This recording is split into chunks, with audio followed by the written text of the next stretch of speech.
वर्तमान में विश्वव्यापी कोरोना महामारी के कारण जो लॉकडाउन लागू है, इसमें सबको और हम लोगों को भी घर में ही रहना पड़ता है। कहीं आना जाना तो हो नहीं सकता है, तो इसमें घर में रहते हुए आपस में बातचीत होती रहती है। उसी बातचीत के क्रम में श्रीमती जी पूनम झा जी के द्वारा कहा गया कि आप जब तक श्लोक सब बोलते हैं कुछ अच्छा से बोलिए, तो उसका वीडियो बनाकर मैं अपने प्रियजनों को सुनाऊंगी। बात मुझे भी अच्छी लगी, मेरी रुचि का क्षेत्र है। यद्यपि मैंने इसकी कोई पढ़ाई नहीं की है, लेकिन विभिन्न पुस्तकालयों में जिज्ञासा बस उसको समझने की, जानने की कोशिश की और समय समय पर विद्वानों से भी संगति की। तो जो कुछ जानकारी मिली वो प्रस्तुत करने जा रहा हूं। भारतीय अध्यात्म की शुरुआत वेदों से मानी जाती है, और भारतीय क्यों, विश्व में भी वेदों से पहले कहीं कुछ नहीं था, कोई ज्ञान की बात नहीं थी। वेद के बारे में ऐसा कहा जाता है, ये ईश्वर के वचन हैं जो मानव के सुख शांति एवं मुक्ति के लिए ईश्वर के द्वारा दिया गया है। 4 वेद हैं, ऋग्वेद, सामवेद, यजुर्वेद, अथर्ववेद। ऋग्वेद में मुख्यतः ईश्वर के स्वरूप का वर्णन एवं उनका स्तवन है। सामवेद में संगीतमय बातें हैं।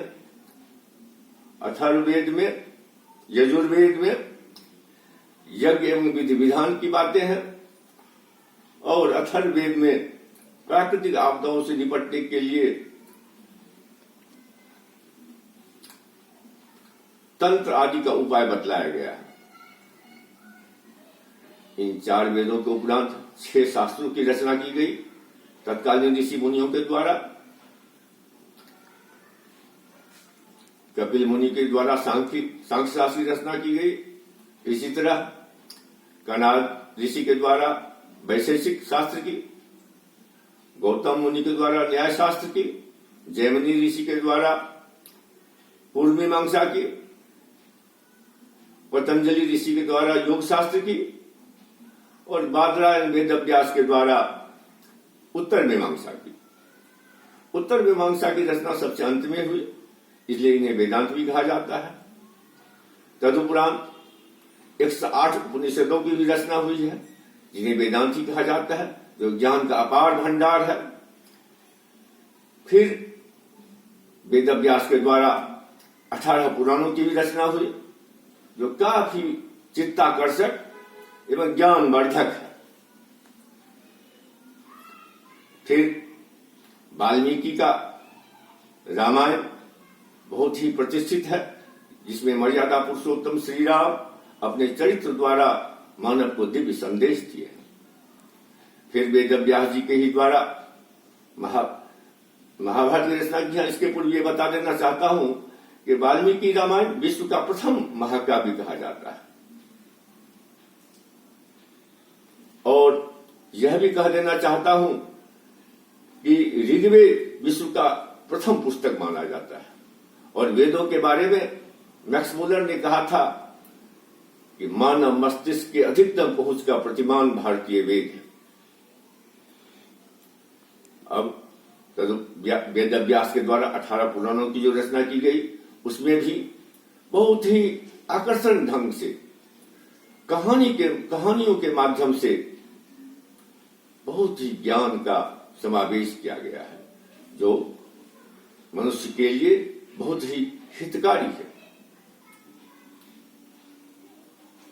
फिर महाभारत की जो रचना की गई वेदव्यास के द्वारा, उसमें 1 लाख श्लोक है और काफी बातें उसमें है।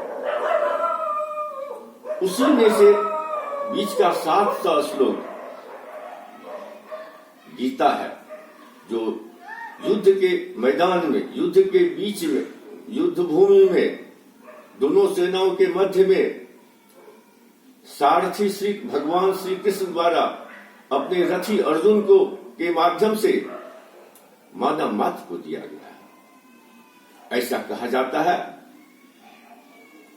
कि गीता में सारे वेद शास्त्र पुराणों का सार, उपनिषदों का सार निहित है।